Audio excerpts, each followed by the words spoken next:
earlier, the press room, Coach Benzi Bahar, Coach, just talk about yung ano nyo na-maintain yung lead nyo after getting that huge lead, nakahabol yung Black Water, paano na-maintain hindi? Yes, no. So first of all, I want to praise the Lord giving us this second win. Thank you, Lord. Yun lang, we just talk about it in the halftime. That's basketball. Okay, kumbaga sa ano, lalamang ka, then after that, all of a sudden, okay, makahabol yung kalaban.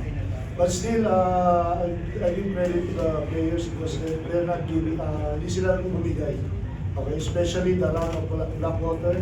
Okay, and kumbaga, andun pa rin kami, nag-stick pa rin kami together. At the same time, yung battle cry namin is to play defense all the time.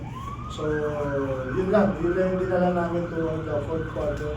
Then plus syempre yung the leadership of our best player today, si Josh. Sometimes we're arguing some things, but still, he's a professional. He give us this win for tonight. So, yun lang yung talagang tulong-tulong lang. We're just working it together. At the same time, we're just playing it as a team.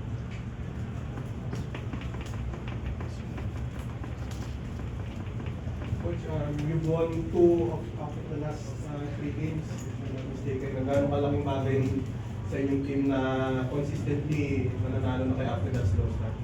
Yes, no, yun lang, because siguro it's the attitude of our players. It started in the practice, so how they push themselves in the practices, our practices. Okay, sometimes that we're nag-overtime kami for sometimes we practice 3 hours to 2.5 hours, so just to have this to have a good game.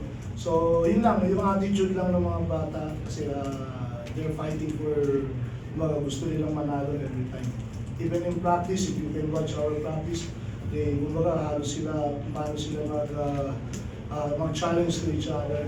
So yun lang, yun yung naging factor sa amin. Coach, congratulations. Coach, ano naman sabi mo sa yung defensive effort ni Marco Mega at saka ni Sandalamon, Robert Tapsio, talagang mabigat yung trabaho nila ngayong gabi?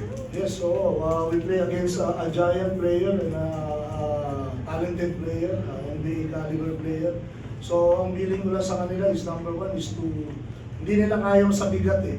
Kumbaga yung talent ni Apsio, hindi nila kaya. So yung challenge lang na ma-depensahan nila, makulit lang nila, okay, ma-physical lang nila ng konti. Yun, kahit papano, napagpalit-palitan namin kay Paulo at saka kay Denver, plus even Ato Ular, play good defense on Apsio. So yun lang, talagang tulong-tulong lang kami towards this game, kaya kahit papano, naging maganda naman yung resulta. Joshua, you pick up your offense in the second half, and you also hit a 4-point shot, a crucial one. Talk about your offensive performance, backing up the team's collective effort on the defensive end. I just wanted to be aggressive. First half, I kind of was settling for jump shots a little bit. Coach told me to be aggressive, so I just got to the free throw line a lot and just kept attacking and just stayed aggressive. I think that was the difference. First half, I really wasn't too aggressive going to the basket, but second half, I made that change and just picked up the aggressiveness. That was about it. Josh, Coach mentioned about sometimes you're arguing with yourself. So just elaborate about that. I'm just passionate. I just care. I just want to win. That's it. It's something I care about. It means winning means a lot to me. So just a passionate player. That's it. Josh, good evening.